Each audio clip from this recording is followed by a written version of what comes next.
Fala pessoal, bem-vindo a mais uma aula do canal Mundo Hormonal. Hoje nós vamos estar falando sobre o GHK-Cu. Para quem não sabe, esse peptídeo ele ainda é subestimado, embora muitos conheçam esse peptídeo. A maioria das pessoas acredita que ele só tem ali benefícios para a qualidade de pele, quando na verdade o GHK-Cu ele vai muito além da qualidade da pele ou apenas ali do cabelo, por exemplo, que eu sei que muitos estão utilizando para isso. Então eu trouxe aqui uma aula bem legal e didática para que você entenda todos os benefícios que o GHK-Cu traz e como ele vem sendo aí subestimado e como ele vai ser, com certeza, um peptídeo muito utilizado para fator de longevidade, tá? Junto com, por exemplo, SS31, MOT-C, TB500, BPC157. Vamos analisar com calma, tá bom? Se inscreve aí no canal, ativa o sininho. Se você tiver com alguma dúvida no final do vídeo, comenta. Vamos pro disclaimer rapidinho e bora pra aula. Bom, pessoal, então aqui eu trouxe um esqueminha de mapa mental, tá? Pra gente acompanhar a aula de forma mais prática e clara. E vamos começar falando, né, sobre o que é aí o GHK-Cu, tá? Primeiramente, ele é considerado um tripeptídeo, tá? Quando a gente fala peptídeo, né, a gente tá falando de substâncias, moléculas, tá? Não hormonais, obviamente, que vão atuar de forma sistêmica no nosso corpo e vão mexer com vários fatores dentro do nosso corpo. Então, no caso do GHK-Cu, ele é um tripeptídeo que já tem até a abreviação, né? GHK, que no caso é glicina, histidina e lisina, e o Cu no final é o cobre, tá? Na classificação da tabela periódica é o cobre, então a gente entra com um íon de cobre. Inclusive, a questão do cobre, ela é bem importante de você saber sobre o GHK. Eu vou explicar sobre a questão do cobre mais à frente para que você entenda como ele pode ser perigoso aí para a questão da pele, beleza? Por conta de hiperpigmentação e manchas na pele. Por isso que tem que tomar cuidado com a dose. Então ele é um tripeptídeo, você já entendeu. A gente tem maior concentração do GHK na nossa juventude, então ali na casa dos 20 anos, tá? Ele é considerado um peptídeo regenerativo, e aqui eu não tô falando só da questão da pele, mas de outras também, enfim. No caso, mais colágeno, elastina e glicosaminoglicanos, que entra como hidratação, elasticidade e estrutura, principalmente da pele, tá bom? No envelhecimento, a gente tem declínio desse peptídeo, tá? No caso do GHK. Então a gente tem aí na faixa de 200 microgramas por ml de sangue aos 20 anos, para um declínio de 80 microgramas por ml de sangue aos 60 anos. No caso, vai piorar a qualidade da tua pele, cabelo, articulações, cognição, tá bom? Porque o GHK ele participa também da parte neuroquímica, beleza? Como eu sempre falo, a maioria dos peptídeos participam de questões neuroquímicas também. Aqui a gente tem as questões de funções biológicas do GHK-Cu. Vamos pensar aqui então comigo, tá? Ó, ele não é um peptídeo somente estético, por quê? Porque ele atua em várias funções. Não é só para deixar tua pele mais bonita. Ele tem outros fatores também que trazem aí para nossa saúde. Atua como um sinalizador de reparos teciduais. Aqui já estamos falando mais de saúde. Beleza? Quando há dano nos nossos tecidos, tá? Então, ao longo do processo de envelhecimento, como eu sempre falo, tá envelhecendo, você tem mais acúmulo de processos inflamatórios no corpo, que gera dano tecidual. E aí, quando nós temos dano tecidual, o GHK faz o quê? Ele faz um recrutamento de células tronco, ativa fibroblastos e modula o seu DNA para promover regeneração. Ou seja, tudo isso aqui participa, né? As células tronco e os fibroblastos participa de uma modulação regenerativa, tá? Não é à toa que tem tratamentos aí para câncer com células tronco e várias outras coisas. Por quê? Faz uma modulação no nosso DNA. Ou seja, é um peptídeo espetacular. É como eu falo, é subestimado, porque todo mundo acha que só serve para pele, tá? Para estética mesmo. E não. Possui efeitos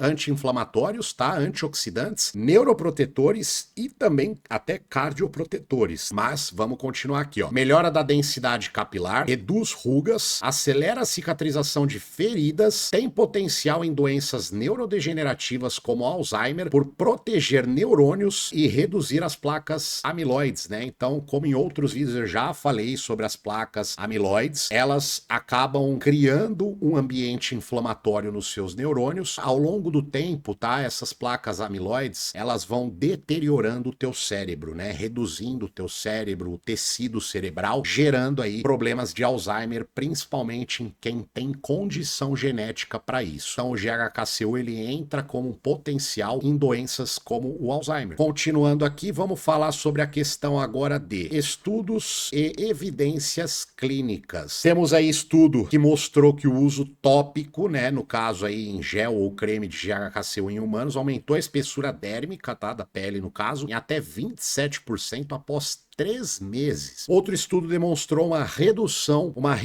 de 45% nas rugas faciais com aplicação diária. Em modelos animais, o GHKCU promoveu a regeneração do fígado, pulmões e da pele danificada por radiação ultravioleta. Então, o que fizeram, né, nos modelos animais, nos camundongos no caso? Colocaram eles uma hiperradiação ultravioleta que prejudicou o fígado do ratinho, os pulmões e a pele, e quando eles fizeram o uso do GHKCU, trouxe um processo regenerativo desses órgãos, tá? A gente tem esse estudo também e pesquisas sugerem que ele pode inibir a proliferação de células cancerígenas ao normalizar o comportamento celular, agindo como um modulador de homeostase. O que isso significa? Significa que você tem um equilíbrio de células, tá? Então começa a ter menos células inflamadas, um equilíbrio para células inflamadas e células novas, tá? Para quem não sabe, a inflamação no nosso corpo, ela é necessária, tá? Tem que ter processo inflamatório no nosso corpo também, mas ao mesmo tempo tem que ter um processo de equilíbrio dessa inflamação, que é chamado de homeostase. Tem estudos mostrando que ele é um modulador de homeostase para reduzir aí a incidência de proliferação de células cancerígenas. Como eu falei, é um peptídeo subestimado ainda. Outro ponto também que tem estudo mostrando é que ele reduz a proteína C reativa. Para quem não sabe aí o que é proteína C reativa, é um marcador inflamatório que traz problemas cardíacos, tá? Quando tá alto. Então é um outro ponto aí que a gente tem na parte cardíaca. Formas de uso, existem 3 formas principais de administração do GHKCU, sendo tópica, né, em gel ou creme, partindo para concentrações de 1 a 2%, sendo eficaz para o rejuvenescimento cutâneo, ou seja, o uso em gel, né, o uso tópico, ele vai ajudar ali mais a qualidade da pele mesmo, tá? Então você vai passar ali no rosto, tudo vai melhorar a qualidade da pele e não vai ter aquela ação que a gente falou acima em outros pontos do nosso organismo. Então o uso tópico não é muito interessante. Subcutâneo permite maior biodisponibilidade, alcançando tecidos profundos como articulação, couro cabeludo e sistema nervoso, além aí do sistema cardiovascular, como a gente falou também. Ou seja, subcutâneo é a melhor opção. Bom, já adianto aqui. E temos também a forma oral, tá? A forma oral, obviamente, seria em comprimidos, né? E a gente teria uma baixa absorção devido à degradação gastrointestinal, né? Então, como a gente já sabe, né? Nós profissionais da saúde e boa parte de usuários de hormônios e peptídeos sabem que tudo que é comprimido tem uma baixa absorção devido aí à degradação do estômago e intestino, né? A acidez influencia muito na absorção. Não é muito legal a gente trabalhar peptídeo, que são moléculas bem sensíveis, de forma oral, beleza? Porém, versões encapsuladas ou combinadas com nanopartículas já estão em processo de desenvolvimento. Então nós temos um avanço da ciência, provavelmente vai demorar alguns aninhos aí para estar acontecendo. Agora vamos falar do quê? Da melhor parte, né? Dosagens, tá? E aqui de antemão já adianto, vou até voltar para a tela principal. Eu já vi pessoas falando, inclusive em comentários aqui do meu vídeo, de outros vídeos meu no caso, né, não esse, que o GHKCU, a dose eficaz dele é de 2 até 5 miligramas para cima. Vamos com calma, tá? Porque não é bem assim. Quando nós tomamos uma dose muito elevada de GHKCU, voltando agora lá sobre o cobre que eu tinha falado, quanto mais concentração de cobre nós temos no nosso corpo, nós podemos gerar uma hiperpigmentação na nossa pele, criando assim um ambiente problemático de manchas na tua pele. Manchas, quando eu falo, eu tô falando daquelas manchas tipo melasma, tá? Então tem que tomar muito cuidado quando você vai fazer uma administração de dosagem do GHKCU para não ter esse acúmulo de cobre e criar um desequilíbrio. Lembra da palavra homeostase? A gente está falando sobre equilíbrio. Então tem que tomar cuidado com a dose. Nunca comece com doses elevadas demais, que você não sabe a reação que você vai ter em relação ao cobre. Para você ter uma noção maior, você pode simplesmente fazer exame, um exame de cobre, especificamente de cobre, ou um mineralograma, por exemplo, também dá para você fazer exames de minerais, no caso, para avaliar a quantidade de cobre que você tem no sangue, e aí sim você pensar, pô, beleza, dá para começar com 2 miligramas, né?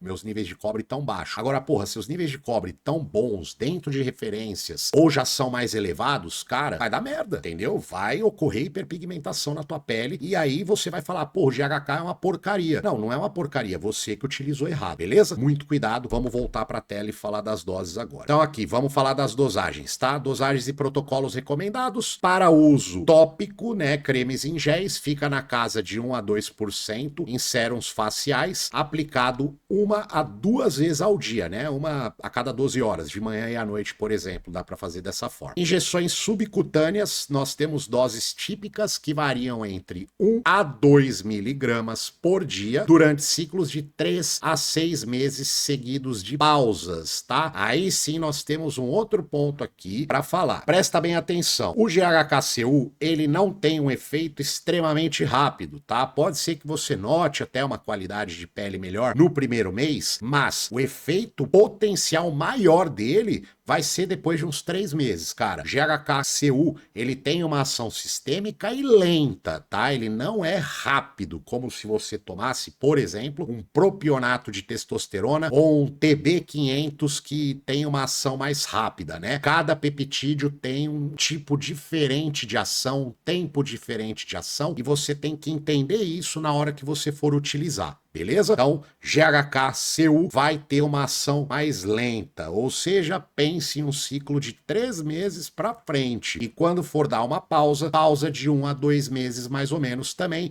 para você desacumular o excesso de cobre, por exemplo, que você vai acumular ao longo de uso do GHKCU para evitar hiperpigmentação na tua pele. Lembre-se que, se a gente falou lá no começo do vídeo, que um jovem na casa dos seus 20, 25 anos tem ali 200 microgramas na concentração de sangue, que já é um nível elevado de GHK, você pode chegar nesse nível. Se você passar desse nível, vai dar merda, vai dar efeito colateral, tá? Nesse caso aí de hiperpigmentação. Então, muito cuidado, não tem necessidade de você tomar doses altas por um longo período de tempo ou 1 a 2 miligramas por um ano, por exemplo. Pode ser que isso também te gere um acúmulo de cobre, né? Se você levar por um ano um ciclo com doses baixas, pode gerar acúmulo de cobre e te causar hiperpigmentação. Bom, então, entendido aqui, né? Durante ciclos de 3 a 6 meses seguidos de pausas, tá? Alguns usuários avançados, né, combinam outros peptídeos como CJC, Ipamorelin, BPC157,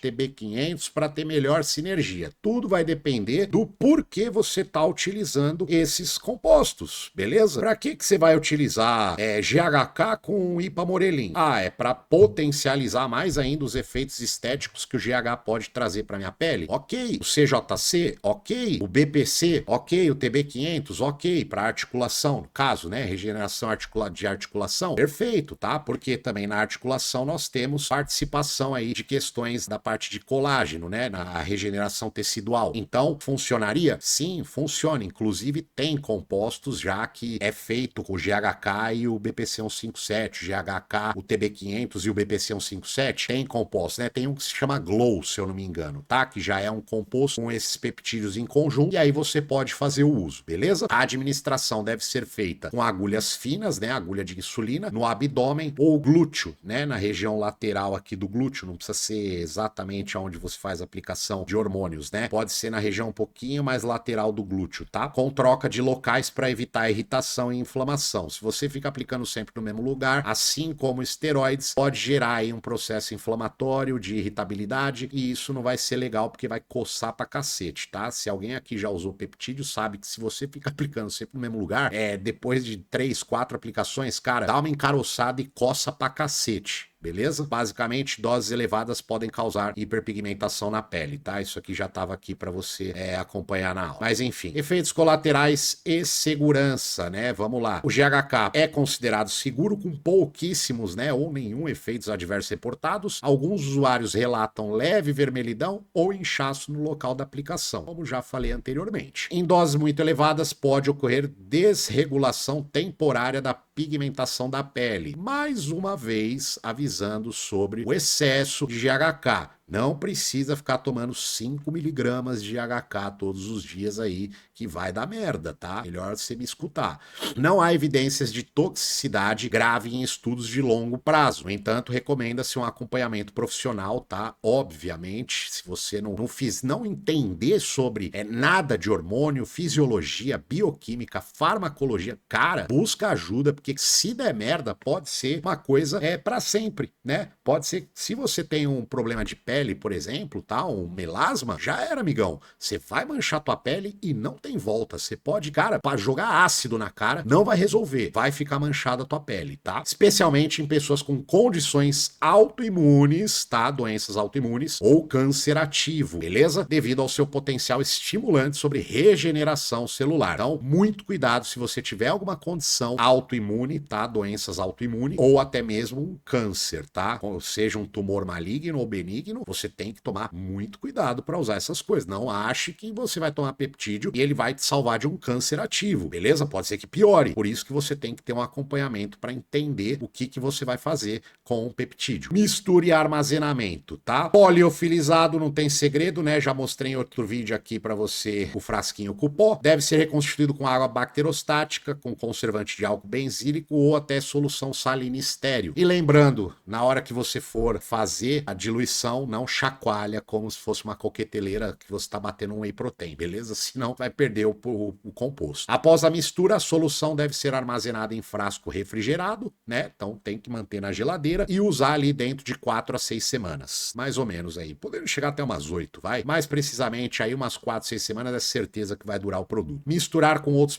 outro ponto, tá? Não mantenha na porta da geladeira. Deixa sempre no fundo. Misturar com outros peptídeos só é recomendado se compatíveis sobre orientação médica. Já falei de quais são compatíveis aqui. Alguns que são compatíveis, dá para fazer essa mistura. É possível misturar com TB500 e BPC 157, no caso, como eu falei, o Glow. Resultados esperados e tempo de ação que a gente tem aqui, né? Os primeiros sinais aparecem entre 4 a 8 semanas, então a gente tem de 1 a 2 meses, como eu já falei. Melhoria na textura da pele, brilho no cabelo, redução de dor articular. Outro ponto aqui, ó, interessantíssimo que eu trouxe para você. Bloqueia 5-alfa-redutase, enzima que converte texto em DHT, isso aí a maioria já sabe, em 80%, tá? Só que essa conversão aqui, ela ocorre em 5-alfa-redutase, aonde? No folículo capilar, tá? Não vai baixar o seu DHT que atua, por exemplo, em função sexual. Vai agir diretamente no folículo. Isso é excelente, tá? Pra quem quer ter cabelo, né? No meu caso, né? Pode ser que você tenha dúvidas aí. Ah, você que já é careca, se você usar o GHK, vai crescer cabelo? Não, não vai crescer cabelo, porque aí eu já tive problema no folículo diretamente, então não funcionaria. Agora, você que está começando a ter uma perda de cabelo, uma queda de cabelo acentuada já, mas ainda tem bastante cabelo, cara, vai te ajudar absurdamente, tá? Aumento do tamanho do folículo em 67%, ou seja, você vai ter cabelos mais densos e duradouros, tá? A queda vai diminuir bastante. Inflamação no couro cabeludo diminuiu drasticamente também em estudos. Mecanismo, ativação de células tronco folicular, aumento de VEGF, tá? Que estimula a formação de novos vasos sanguíneos, isso se chama angiogênese, beleza? Então você vai ter um estímulo de vasos sanguíneos aqui na região capilar também, não só capilar, tá? No coração também, isso ajuda a parte cardíaca. Redução de citocinas inflamatórias e fornecimento de cobre para melanina. Mais um ponto sobre o cobre aqui, cuidado com a dose, senão vai dar merda e você vai desenvolver o quê, ó? Excesso de melanina, melasma, beleza? Cuidado, tá? Eu vejo pouquíssimos falando sobre isso. Muito bem, finalizando aqui. GHK-Cu representa uma das moléculas mais promissoras da medicina regenerativa. Seu potencial vai além da estética, como já falado, podendo impactar na neurologia, ortopedia, imunologia e cardiologia. Pode ter certeza disso. Com o avanço da biotecnologia, espera-se que novas formulações aumentem sua biodisponibilidade e direcionamento tecidual. Aí, por fim, aqui, ó, se o corpo esqueceu de como se curar, o GHK-Cu vai lembrar como ele fazer, tá bom? É uma analogia sobre que o GHK-Cu é um sinalizador, literalmente, desses processos que a gente conversou aqui na nossa aula, beleza? Bom, pessoal, então essa foi a aula completa aí que eu trouxe, não a mais completa, tá? Tem muito mais coisa sobre GHK, só que ficaria uma aula gigantesca, tá? Eu posso preparar isso ainda, talvez, algum dia, mas a base, uma boa base, que tenho certeza que nem médicos sabem sobre isso que a gente falou aqui dentro, você já tem agora, beleza? Se ficou alguma dúvida do GHK-CU, deixa aí no comentário, já mais uma vez se inscreve no canal para você receber mais vídeos e a gente se vê na próxima aula. Um abraço e até mais.